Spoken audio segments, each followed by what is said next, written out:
हाथ को ट्रांसप्लांट करा के लोगों को नई जिंदगी दे रहे हैं। ऑपरेशन हाँ। हो गया, सक्सेसफुल रहा, होश में आए, क्या मतलब अब कर सकती है जो पहले नहीं कर पा हाँ, रही नहीं, थी? नहीं, वो तो है। वो तो हाँ। देखो, वो तो उसको लगा कि मेरे दोनों हाथ जो चले गए थे, मेरे दोनों हाथ आ गए हैं। अब मैं अपने बच्चे को अपनी गोदी में ले सकती हूँ, अपने गले हाथ लगा से सकती खाना हूँ। खा सकती हूँ। पेशेंट के ट्रांसप्लांट हो जाता है 1 डेढ़ 2 महीने बाद, क्या वो वही वाला फील कर पाता है जो पहले उसके हाथ है, वैसा फीलिंग होता है? नहीं, फीलिंग ऐसे ही होती है, लेकिन क्या होता है क्योंकि नए हाथ लगे हुए हैं, नई चीज़ है, तो उसको थोड़ा-सा फिज़ियोथेरेपी और अपना फंक्शन को वो करना पड़ता है। होता है या तो इनको कोई एनजीओ सपोर्ट करता है, गवर्नमेंट सपोर्ट करती है, और कुछ लोग हैं जो बहुत कम लोग हैं जो अपने हिसाब से, क्योंकि एक्सपेंसिव इलाज है। हाथ हमारे शरीर का एक हिस्सा ही नहीं है, हमारी आज़ादी भी होती है। अगर यही आज़ादी छिन जाए तो क्या? ना हम अपनों को गले लगा सकते हैं, ना खुद से खाना खा सकते हैं। पर आपको बता दें, जब किसी व्यक्ति के हाथ नहीं रहते, तो वो कैसी ज़िंदगी जीता है। पर दिल्ली के सर गंगा राम अस्पताल के अंदर डॉक्टर महेश मंगल की टीम ने कुछ नया कर दिखाया है। हाथ को ट्रांसप्लांट करा के लोगों को नई ज़िंदगी दे रहे हैं। आइए डॉक्टर साहब से ये जुड़कर जानेंगे कि आखिर उन्होंने इस साइंस को या कि विज्ञान को किस तरीके से लोगों के लिए एक उम्मीद बना दिया है। सर, सबसे पहले आपका हमारे चैनल में स्वागत है। इतना बड़ा काम किया आपने। नहीं, नहीं, कोई कोई काम बड़ा नहीं और छोटा नहीं होता, सब काम नहीं, एक। लोगों को नई ज़िंदगी देना, एक नई उम्मीद देना। हाथ अभी तक लोगों ने सुना किडनी डोनेट हो रहा है, लिवर डोनेट हो रहा है, आई डोनेट हो रहा है। पहली बार जो है हाथ डोनेट किए किसी ने। नहीं, ऐसा नहीं है। हाथ ट्रांसप्लांटेशन का काम मतलब इंडिया में काफ़ी टाइम से हो रहा है, लेकिन इतना लोगों में जागरूकता नहीं है, ना इतना ज़्यादा, इवन मीडिया में भी नहीं है, मतलब है लोग। जी। तो ये हमने एक्चुअली में 2 साल पहले भी एक था पेशेंट, उसके हमने दोनों हाथ लगाए थे। और अभी हमने पिछले महीने ही 21 तारीख को एक लेडी थी, उसके 2 साल पहले हाथ कट गए थे एक चारा कटिंग में एक्सीडेंट में। जब उसको पता भी नहीं था, क्योंकि गांव के लोग थे, उनको मालूम भी नहीं था, जैसे गांव में होता है कि भाई भी हाथ मेरे दोबारा भी आ सकते हैं। मैरिड थी, बच्चे भी थे उसके। लेकिन हमने जो 2 साल पहले किया तो उसको पता लग गया था कि भाई इस तरह की एक ट्रांसप्लांट किसी के लगाए जा सकते हैं, तो थोड़ी सी उसको होप लगी थी। और वो यहाँ आकर के हमारे यहाँ उन्होंने रजिस्ट्रेशन कराया था। और लकीली इस बार फिर हमारे यहाँ एक ब्रेन डेड मेल पेशेंट था, उनकी फैमिली उनके जो ऑर्गन थे उसको डोनेट करने के लिए उनकी इच्छा शक्ति थी। तो फिर हमने उस लेडी को बुलाया और उसकी मैचिंग करके, जब हमें लगा कि मैच कर गए, तो हमने उसको एडमिट करके उनके दोनों हाथ निकाले, जो मेल पेशेंट थे जो ब्रेन डेड थे, और इनके दोनों हाथ हमने लगाए। सर, सबसे बड़ा चुनौती क्या रहता है जब इस तरीके की सर्जरी होती है, तो क्या चुनौती रहती है? देखिए, चुनौती सबसे क्या-क्या बड़ी तो, तैयारी होती है? जी। हाँ, सबसे बड़ी तो जो होती है कि भाई इनकी मैचिंग करनी पड़ती है। मैचिंग। मैचिंग का मतलब है कि जैसे आप किसी भी ऑर्गन डोनेशन में हर इंसान का अपना एक बनावट होती है, जिसको इम्यूनिटी कहते हैं, ठीक है ना? हर इंसान, किसी भी इंसान की बॉडी में यदि दूसरी चीज़ घुसती है, तो उसको बॉडी रिएक्ट करती है, जी। ठीक है ना? रिएक्शन का मतलब है जैसे आपके कोई बैक्टीरिया ही घुस गया, तो आपको रिएक्शन होती है, फीवर हो जाता है, ये हो जाता है। ऐसे ही ऑर्गन, मतलब किडनी किसी का ट्रांसप्लांट है या कोई भी चीज़ ट्रांसप्लांट है, तो इस रिएक्शन को, मतलब इम्यूनिटी को सप्रेस करने के लिए हमें कुछ दवाइयाँ देनी पड़ती है, जो इम्यूनोसप्रेसेंस मेडिसिन्स होती हैं, वो हर ट्रांसप्लांट में चलती हैं। तो सबसे बड़ी ये है कि हमें वो मैचिंग करनी पड़ती है, क्योंकि आप मैचिंग नहीं करोगे तो वो पार्ट रिजेक्ट हो जाएगा। ब्लड ग्रुप भी हाँ, ब्लड ग्रुप भी है, और भी कई सारी टेक्निकली कई मैचिंग के क्राइटेरिया होते हैं, उनको सबको मैचिंग करके वो ब्लड से मैचिंग होती है, ब्लड लेकर के। तो जब हमें लगता है कि भाई हाँ, भी मैचिंग इनकी है, तो फिर हम उसको पेशेंट को एडमिट करते हैं और उनको तैयार करते हैं कि भाई ये हाथ इनके लगाए जा सकते हैं। तो सबसे बड़ी चुनौती तो ये है कि मैचिंग होनी चाहिए। दूसरी जो चुनौती है, क्या होता है, हाथ के अंदर एक पीरियड होता है 6 आवर्स। 6 आवर के अंदर वो हाथ वहाँ से, जो जो dead patient, brain dead patient है, उसके दोनों हाथ वहाँ से निकलने भी चाहिए। मतलब क्या होता है कि क्योंकि वो एक ओटी के अंदर होगा, और कई बार तो किसी दूसरे शहर के अंदर होता है। मान लो डोनेशन कहीं किसी शहर में हुआ, या किसी और, मान लो दिल्ली के अंदर किसी और हॉस्पिटल में हुआ, तो वहाँ से लाना वो भी एक है। पर हमारे लिए ये चुनौती नहीं थी, क्योंकि हमारा हॉस्पिटल के अंदर ही था। तो एक ओटी से लाना पहले उन हाथों को, फिर दूसरे ओटी में जिसमें वो मरीज़ दूसरा जिसके लगाना है वो लेटा हुआ है, उसके लगाना। ये सारा काम 6 घंटे के अंदर होना चाहिए। तो ये बहुत इम्पोर्टेंट है, जो टीम वर्क है, बहुत ही सिस्टमिक तरीके से, बहुत ही कैलकुलेटेड तरीके से, वो एक किस तरह से हमें पहले ही प्लानिंग करनी है कि 2 बंदे वहाँ जाएँगे, 4 बंदे इधर रहेंगे, वहाँ से कैसे लाना है, जल्दी करना है। सारी चीज़ें। तो दूसरी चुनौती बेसिकली ये रहती है। और तीसरी चुनौती जो होती है वो पोस्ट ऑपरेटिव एक बार हो गया, उसके बाद रहती है कि भाई इम्यूनोसप्रेशंस, किसी तरह से उसको कोई इन्फेक्शन ना हो, उसको कोई ऐसा एडवर्स रिएक्शन ना हो। ये 3-4 चुनौतियाँ हमारे साथ रहती हैं। और ये चुनौती मेनली जो जो पोस्ट ऑप के बाद एक बार होने के बाद चुनौती रहती है, ये 1 डेढ़ महीने तक ज़्यादा चुनौतियाँ रहती है, धीरे-धीरे करके वो कम हो जाती है। कभी ऐसा हुआ कि जैसे ट्रांसप्लांट हुआ और मतलब अभी तो सेकंड टाइम ही हुआ है, तो बॉडी अगर रिएक्ट करती है, उसको रिजेक्शन दे देती है, तो क्या होगा ऐसे में? यदि कई बार क्या होता है कि बहुत छोटे-मोटे रिएक्शन होते हैं, उनको तो हमारे पास चीज़ें होती हैं ठीक करने की, दवाइयाँ होती हैं, उनको उस तरह से हम ठीक कर देते हैं। यदि बहुत ही मेजर रिएक्शन है कि बिल्कुल ही पेशेंट का इस तरह का रिएक्शन है कि पेशेंट की क्रिटिकल कंडीशन हो सकती है, तो उस केस में कोई भी बॉडी का पार्ट उसको निकालना पड़ता है। उस उसको निकालना पड़ता है। जो ट्रांसप्लांट किया गया उस उसी पार्ट को निकालना पड़ता है, बहुत सीवियर, चाहे वो किडनी हो, लिवर हो, कोई भी हो पार्ट, उसको निकालना पड़ता है। यदि वो लाइफ थ्रेटनिंग हो जाती है, निकालना पड़ता है। अब रही बात डोनर हम कैसे फाइंड करें और मतलब पेशेंट तो हमें मिल जाते हैं जनरली, क्योंकि कहीं ना कहीं हमारा वीडियोस देखा, कहीं खबर छपी, उनको पता चला, या डॉक्टर से कंसल्ट करते रहते हैं, तो डोनर कैसे मतलब हमें मिलेगा? सबसे बड़ी मुश्किल डोनर की है। जी। आपको देखो नॉर्थ इंडिया कितना बड़ा नॉर्थ इंडिया है, यूपी, बिहार, राजस्थान, पंजाब, हरियाणा, सब कोई डोनेट नहीं करता है। सबसे बड़ी मुश्किल ये है। जो भी 2 डोनेशन नॉर्थ इंडिया के अंदर हुए हैं वो गंगाराम हॉस्पिटल में ही हुए हैं, और दोनों हमने जो लगाए। तो मेरी तो ये अपील है, आप लोगों से भी कहता हूँ, हम डॉक्टर्स भी है, गवर्नमेंट भी है, सबसे ये अपील है कि भी लोगों को इसके लिए जागरूक करें कि जो ब्रेन डेड पेशेंट्स होते हैं उनकी किडनी, लिवर के साथ साथ हाथ भी डोनेट करें, तो हाथ भी किसी के लगाए जा सकते हैं। क्योंकि लोगों को अभी तक यही भी ज्ञान नहीं है कि अच्छा हाथ भी किसी किसी डेड मतलब किसी इंसान के दूसरे के हाथ लगाए जा सकते हैं। दूसरा है गवर्नमेंट की तरफ से भी ये बहुत ज़्यादा थोड़ा सा गवर्नमेंट भी इस तरह से इस सब चीज़ों को प्रमोट करे कि भाई आप अंगदान में जो और दान है उसके साथ साथ हैंड को भी दान करिए, जिससे कि ये लोगों के लगाए। क्योंकि यही सबसे बड़ी समस्या है आज की तारीख में इंडिया में, ऑर्गन डोनेशन की। लोग लेने वाले बहुत हैं, चाहे वो किडनी है, लीवर है, हाथ है, हर चीज, लेकिन देने वाले बहुत कम है। अच्छा, ऐसा भी होता है कि जो पेशेंट होता है कहीं ना कहीं वो मेंटल ट्रॉमा से जूझ रहा होता है, तो जब आता है तो क्या होता है, और उसके बाद जाने के टाइम उसके क्या इमोशंस होते हैं? देखिए क्या होता है कि यूजुअली हाथ वगैरह में, जैसे हमारा तो एक्सपीरियंस हाथ का ही है, क्योंकि वो जिसके दोनों हाथ नहीं है, तो वो तो टोटली 100% किसी के ऊपर डिपेंडेंट है, अपने परिवार में, चाहे अपना हस्बैंड हो, बच्चे हो, सिस्टर हो, माता पिता हो, उसके ऊपर ही डिपेंडेंट रहता है। और आप समझ सकते हैं कि दोनों हाथ जिसके नहीं है, वो अपने ऊपर यदि मक्खी भी बैठ गई तो मक्खी भी नहीं उड़ा सकता है। तो आप उसकी अंदर की स्थिति आप देखेंगे तो बहुत विकट स्थिति, उसकी माइंड की विकट स्थिति होती है। लेकिन जो लोग होशियार होते हैं, वो सब चीज़ें, जो इंटेलिजेंट होते हैं, जो अपने आप को कंट्रोल कर सकते हैं, वो उनको पता है कि भाई ज़िंदगी जीनी ऐसे ही है, तो वो अपने आप को उस तरीके से ढाल के और अपने माइंड को उस तरह से सेट करके रखते हैं। तो ये जो लेडी थी बहुत स्ट्रांग लेडी थी बेसिकली, ठीक है ना। और जब इसको हमने पिछली बार ट्रांसप्लांट किया तो इसको बहुत होप लगी, मतलब ना एक ऐसा होता है ना, रे ऑफ होप कहीं से मिल जाती है कि अच्छा हाँ ये ऐसा होता है कि चलो मेरे साथ भी शायद मेरे को भी मिल जाए, तो मेरे को लगे ज़िंदगी में मिल जाए। तो ये बहुत जैसे इसको पता लगा, कॉल गंगाराम हॉस्पिटल से गई, तो ये तो खाना कह रही थी, मैं तो खाना खा रही थी, मैं तो खाना छोड़ करके मैं तो इतनी खुश हो गई और तुरंत चलने के लिए तैयार हो गई।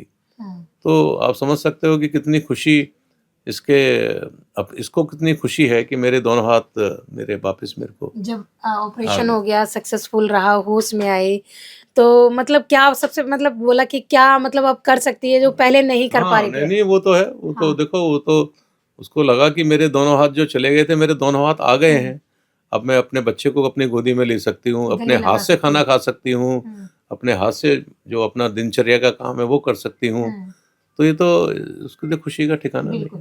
अच्छा, जब इस तरीके के ऑपरेशंस होते हैं, एक प्रक्रिया होती है, तो कितने घंटे का मेजर टाइम लगता है? क्या नसें जो एक नसें जोड़ कर काम किया जाता है? वो तो है वो, क्योंकि क्या होता है कि किसी भी बॉडी के ऑर्गन में वो एक चीजें होती हैं। सबसे इम्पोर्टेंट तो भाई खून की नस, उससे ही ज्यादा खून को ले जाना और खून को लाना, उसके बिना तो पार्ट जिंदा ही नहीं रह सकता। वो तो एक जिंदा रहने के लिए जरूरी चीज़ है। दूसरी चीज़ है कि मसल्स होती है, अल्टीमेटली हमारे हाथ में, हाथ तभी काम करेगा जब हाथ मुड़ेगा, सीधा होगा, सारी चीज़ें फंक्शन होंगी।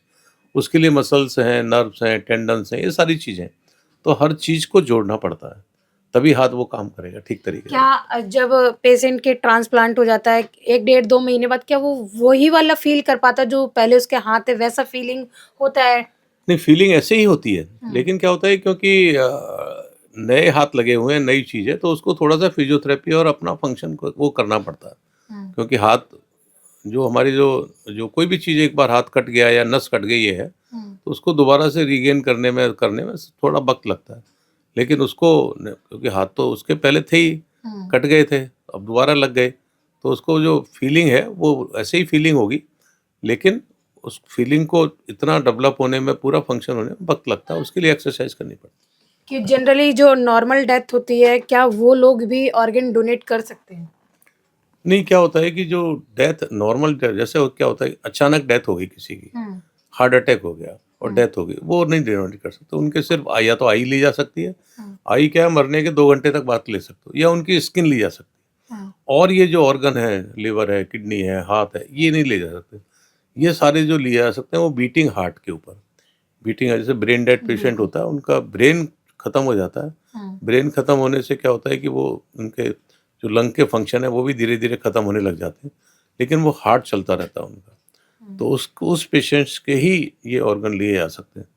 जो अचानक जिसकी डेथ हो गई, उनके नहीं लिए जा सकते। उनका नहीं। हाँ, उनके तो सिर्फ या तो आई ले सकते हो या स्किन ले सकते हो, और ये ऑर्गन नहीं ले सकते। जैसे आपने बताया कि एक अवेयरनेस नहीं है लोगों के अंदर, तो ये अवेयरनेस जो है किस तरीके से हम लोगों को अवेयर कर सकते हैं? और जैसे अभी बताया सडनली किसी की डेथ होती है तो वो नहीं डोनेट कर पाते, पर बहुत सारे लोगों की इच्छा होती है कि हम ऑर्गन डोनेट करें, तो क्या कैसे लोगों को क्या क्या प्रक्रिया रहेगी, थोड़ा सा ही जानना चाहिए। देखिए, ज़्यादातर जो ब्रेन ऑर्गन पेशेंट्स होते हैं ना, जैसे स्ट्रोक हो गया किसी के, एकदम ब्रेन के अंदर नस फट गई, या क्या नाम है उसका, ब्रेन में क्लॉट आ गया कोई भी, तो उस तरह के पेशेंट ना, उनका ब्रेन डेड हो जाता है कई बार। जब ब्रेन डेड हो जाता है तो वो पेशेंट एक तरीके से वेजिटेटिव हो गया, ना कुछ कर सकता है, ना सुन सकता है, ना समझ सकता है, ना कुछ है, वो चल रहा है, वो एक जिंदा लाश की तरह रहते हैं। तो इस तरह के पेशेंट ना ब्रेन डेड, जैसे एक्सीडेंट्स होते हैं, एक्सीडेंट में पता लगा कि इतनी सीवियर हेड इंजरी हो गई, पेशेंट का खत्म हो गया। तो इस तरह के पेशेंट जो होते हैं वो ही एलिजिबल हैं इस तरह के डोनेशन करने के लिए। सर, हमारे समाज एक मिथ फैला हुआ है, एक मैं फीमेल हूँ तो फीमेल्स के बीच हम अक्सर बैठते हैं, जैसे दादी नानी जो हमारी हुआ करती, एक मिथ फैला हुआ है कि अगर हमने अपने हाथ डोनेट किए, आई डोनेट की, तो जब हम नेक्स्ट जन्म जो होगा ना, हम अंधे पैदा होंगे, हाथ कटे हुए होंगे, ऐसे ये रीजन रहता है कहीं ना कहीं, तो क्या हाँ, इस बेसिकली चीज़ में- हमारे यहाँ देखो क्या होता है, हम लोग बहुत धार्मिक, हमारे यहाँ कुछ भावना, कुछ धारणाएं हैं जिनकी वजह से, आत्माएं भटकेंगी? हाँ, जो जिसकी वजह बहुत सारी चीज़ें हैं जो हमारे समाज में इस तरह की अच्छी बुरी सब चीज़ें हैं जो फैली हुई, उनकी वजह से भी हमारे लोग ऑर्गन डोनेशन करने में थोड़े हिचकिचाते हैं। जबकि वो कोई ट्रू नहीं है बेसिकली ना, वो पुरानी हमारी चीज़ें, गलत धारणाएं भी चल रही हैं। तो इसलिए ये हाथ के बारे में भी ये है कि यदि आप के हाथ नहीं होंगे, मतलब कोई भी इंसान चाहता है कि भाई जो बॉडी है वो एक कंप्लीटली एक अंतिम संस्कार में आप पूरी रहे, ठीक है ना। लेकिन हमें ये भी सोचना पड़ेगा ना कि ये खत्म हो गया, मान लो जल गई हाथ, तो वो तो बेकार हो गए। यदि आपने किडनी दानित की, तो कम से कम किसी की जिंदगी है, उस इंसान की किडनी यदि किसी दूसरे को लग गई, तो आप देखिए कि उसको एक लगने वाले को तो सेकंड लाइफ हो गई, वो तो जलनी थी वो चीज़। तो वो पुरानी धारणाएं को मेरे को लगता है हम लोगों को थोड़ा सोचना चाहिए, बदलना चाहिए। और मान लो आपको जरूरत पड़ेगी तो आप क्या करोगे, कौन देगा आपको, आपको भी मरना पड़ेगा फिर। तो ये तो एक दूसरे की समझ करके तभी ये हम बदलाव समाज में आएगा। आप एक डॉक्टर हैं और लगातार बहुत सारे ऑपरेशंस अपनी लाइफ में आपने बहुत सारे ऑपरेशंस किए होंगे, पर इस तरीके की जब चीज़ आपने पहली बार की, जैसे 2 साल पहले आपने बताया किस तरीके की चीज़ आपने पहली बार की, क्या मतलब इमोशंस थे और क्या मतलब आप फील कर पा रहे थे? देखिए, हमारी टीम बहुत खुश थी, क्योंकि ना हम जब से हमने ये इंडिया में होने लगा, तब से हमारी इच्छा थी कि हम भी हमारे यहाँ गंगाराम हॉस्पिटल में ये हैंड ट्रांसप्लांट करें। तो उसके लिए पहले हमें लाइसेंस लेना पड़ता गवर्नमेंट से, तो लाइसेंस में थोड़ा वक्त लगा। जैसे ही हमको लाइसेंस मिल गया, ऐसे हम लगातार इसमें थे कि भाई हमें हैंड मिले, हैंड मिले, हैंड मिले। लेकिन मिल नहीं पा रहा था। पर लकीली जो 2 साल पहले जब हमें मिला और हमारे हॉस्पिटल में मिल गया, तो हमारी खुशी का ठिकाना नहीं था। तो हम सब लोगों ने मिलके बहुत, आप देखो, इतनी मेहनत करी उस केस को करने में और सब करने में, तो बहुत हमारा। तब पेशेंट कहाँ से मिला था आपको? पेशेंट गंगाराम से था। अच्छा। यहाँ भी गंगाराम से था। वो एक लेडी थी और रिटायर्ड प्रिंसिपल थी किसी स्कूल तो उन्होंने अपनी पूरी बॉडी डोनेट कर रखी थी। उन्होंने पहले ही मरने से पहले ही लिखा हुआ था कि भाई मेरी बॉडी का जो भी ऑर्गन है, जो भी चीज़ है, मैं डोनेट करने के लिए तैयार। मरने के बाद उनके जो रिलेटिव थे उन्होंने कहा कि इन्होंने तो ये बहुत बड़ी बात है और मेरे को लग रहा है कि हम लोगों को सबको इस सब चीज़ को समझना चाहिए और ज़्यादा से ज़्यादा लोगों को अपने ऑर्गन डोनेशन की तरफ सोचना चाहिए और उसके लिए हमें उसको करना चाहिए बेसिकली। एक मिनट, एक दो सवाल कहीं। ये पूरी ऑपरेशन हुआ, सर्जरी हुई, कि पहले तो ये जाने कितना कॉमन है, अब कॉमन हो चुका है कह सकते हैं इसको? देखिए क्या है, अभी भी बहुत ज़्यादा कॉमन नहीं है क्योंकि सबसे बड़ी प्रॉब्लम ये है कि डोनेशन, मैंने बताया आपको, डोनेशन बहुत ज़्यादा नहीं है। जब तक ये डोनेशन बढ़ेगा नहीं तब तक ये नंबर ऑफ केसेस ज़्यादा नहीं बढ़ेंगे। फिर भी आप यदि हमारे ऑल ओवर वर्ल्ड देखें तो आई थिंक सबसे ज़्यादा जो हैंड ट्रांसप्लांट हुए वो इंडिया में ही हुए, सबसे ज़्यादा हैंड ट्रांसप्लांट। तो हमें बढ़ाने के लिए बेसिकली लोगों को जागरूक करना पड़ेगा कि वो ज़्यादा से ज़्यादा लोग अपने हैंड को डोनेट करें, तभी वो बढ़ सकता है। क्या खर्चा आता है? क्या होता है कि मैंने बताया आपको कि ये जो पेशेंट्स होते हैं ना, ये बहुत ज़्यादा वेल ऑफ नहीं होते। ज़्यादातर जो भी इस तरह की इंजरीज होती हैं, या तो एग्रीकल्चरल वर्कर्स हैं, इंडस्ट्रियल वर्कर हैं, या जो बिजली विभागों में काम करते हैं, बिजली के खंभों पे चढ़ जाते हैं, उनसे काम करना पड़ता है, हाई टेंशन इलेक्ट्रिक बर्न है, दोनों हाथ कट जाते हैं। ज़्यादातर ये लोग होते हैं बेसिकली। इनके पास बहुत ज़्यादा पैसा नहीं होता, या तो इनको कोई एनजीओ सपोर्ट करता है, गवर्नमेंट सपोर्ट करती है, और कुछ लोग हैं जो, बहुत कम लोग हैं जो अपने हिसाब से, क्योंकि एक्सपेंसिव इलाज है, खाली इलाज का जो खर्चा अलग है, बाकी जब जब सारे टाइम इनकी हर महीने हर रोज़ इनकी दवाइयाँ चलती हैं बेसिकली ना, टिल दे आर अलाइव, पूरी लाइफ लॉन्ग इनकी दवाइयाँ चलती हैं। इस जैसे ये पेशेंट है, इसकी दवाई कम से कम शुरू में 1 साल तक तो इसको कम से कम 15-17 हज़ार रुपये की दवाइयाँ हर महीने लेनी पड़ेंगी। फिर जाकर के हो सकता है 4-5-6 हज़ार रुपये की दवाइयाँ हो जाए साल भर बाद। तो ये एक्सपेंसिव ट्रीटमेंट है। तो बिना एनजीओ की सपोर्ट के, बिना गवर्नमेंट की सपोर्ट के, बिना और लोगों की सपोर्ट के ये लोग ज़्यादातर केसेस ये अपने आप नहीं करा पाते। पर ऐसा भी नहीं है, हमारे देश में बहुत लोग हैं, बहुत एनजीओ हैं, बहुत लोग हैं जो दान करना चाहते हैं, ऐसे लोगों की हेल्प करना चाहते हैं। गवर्नमेंट भी हेल्प करती है, मेंबर ऑफ पार्लियामेंट, एमएलए, सब लोग हेल्प करते हैं। पर प्रॉब्लम वही है कि डोनेशन की, वो डोनेशन बहुत कम मिलता है। आई थिंक वो सबसे बड़ा एक इशू है। उस पे हमें आपको, मीडिया को, लोगों को, एनजीओ को, सरकार को, सबको काम करके उसको हम किसी तरह से लोगों को जागरूक करें और उसको बढ़ाएं, जिससे कि लोगों को फ़ायदा मिल सके।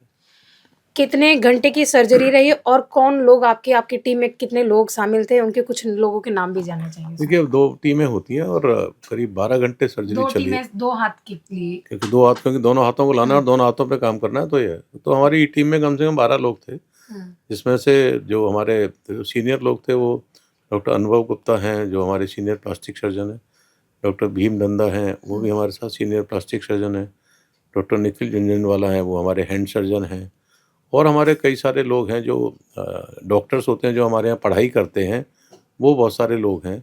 फिर इसके साथ साथ एनेस्थीसिया की टीम रहती है, वो बहुत इम्पॉर्टेंट है। इसके साथ साथ हमारे ओटी के जो टेक्नीशियंस होते हैं, सिस्टर्स होती हैं, वो सारा टीम है।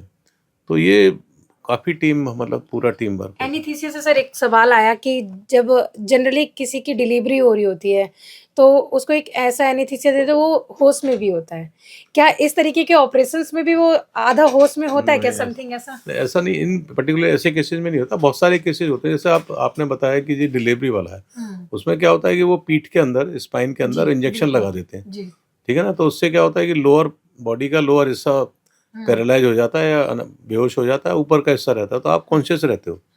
ऐसे बहुत सारे जो ऑपरेशन है नीचे के, बॉडी के नीचे के ऑपरेशन है, वो हो पाते हैं।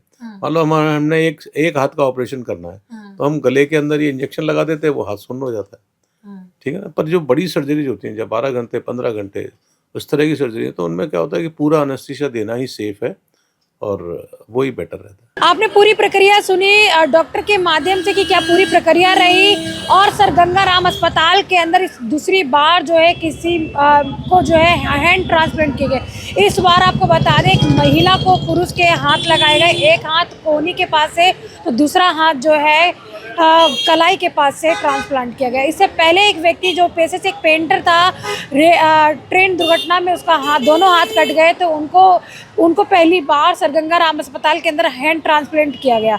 आपने अभी तक kidney donate, heart donate, blood donate और तमाम चीज़ों के डोनेशन के बारे में सुना, पर अब बता दें आप लोग हैंड डोनेट भी कर सकते हैं, अपने शरीर का कोई भी पार्ट डोनेट कर सकते हैं, बॉडी भी डोनेट कर सकते हैं, इवन स्किन भी डोनेट कर सकते हैं। पर लोगों के अंदर एक अवेयरनेस नहीं है, लोगों के अंदर जागरूकता नहीं है, मिथ फैला हुआ है कि उनके मरने वाले की आत्मा को शांति नहीं मिलती। पर वास्तविकता में ऐसा कुछ नहीं है होता।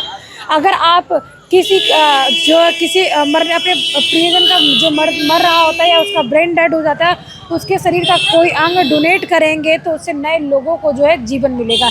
चाहे वो आंख दान की बात हो या हाथ दान की बात हो, नए लोगों के जीवन में रोशनी आएगी, नए लोगों को जो है उम्मीद मिलेगी। ये वीडियो आपको कैसी लगी हमें कमेंट में ज़रूर बताएं। तमाम खबरें शेयर तो करते हैं, पर इस तरीके की पॉजिटिव खबरें लोगों को तक पहुंचाएं, ताकि हमारे समाज में लोगों की सोच बदले कि हम जो है मिथ फैला हुआ है कि आत्माओं को शांति नहीं मिलती, पर वास्तविकता में ऐसा कुछ नहीं होता। तो ज़्यादा से ज़्यादा इस खबरों को लोगों तक पहुँचाएँ और डोनेशन जो ज़्यादा मात्रा में, तो लोगों को जीने की एक राह मिल पाएगी और उनके मरने वाले जो हैं अपने अंग जब दान किसी को करके जाएंगे तो 4 लोगों को ज़िंदगी मिलेगी। इस वीडियो के बारे में आपकी क्या राय है कमेंट सेक्शन में ज़रूर बताएं। इसके साथ ही देखते रहे झलको दिल्ली में, कैमरामैन नरेश के साथ पूनम।